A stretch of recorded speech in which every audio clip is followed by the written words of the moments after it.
शर्वरी आणि जयच्या नात्याला भेटणार का एक वेगळं वळण?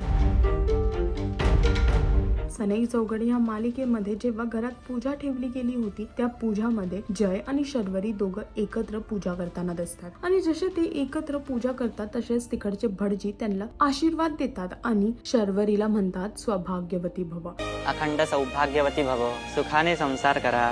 हे ऐकताच शर्वरी आणि जय दोघे एकामेकांकडे पाहायला लागतात आणि या ऑकवर्ड मुवमेंटच्या नंतर जेव्हा निघायचं असतं ऑफिस साठी तेव्हा गौतम चुकून बोलून जातो की शर्वरी तू सुद्धा आमच्या बरोबरच चल, एकाच ऑफिस मध्ये तर आहे. अरे शरू, तू पण चल ना, आता एकच तर ऑफिस आहे. आणि हे ऐकताच शर्वरीचे बाबा स्थिर राहतात. त्यांना धक्का बसतो की हे काय आहे सर्व, कारण की त्यांना नसतं माहिती की शर्वरी त्याच ऑफिस मध्ये जाते जिकडे जय काम करतो. आता बघायचं हे आहे की हे समजल्याच्या नंतर त्यांचं रिॲक्शन काय असणार हे पाहण्यासाठी तुम्हाला सनई चौघडे मालिका पाहावी लागेल आणि अजून असे लेटेस्ट अपडेट्स साठी टेलीचक्कर रिजनला सबस्क्राईब करायला विसरू नका.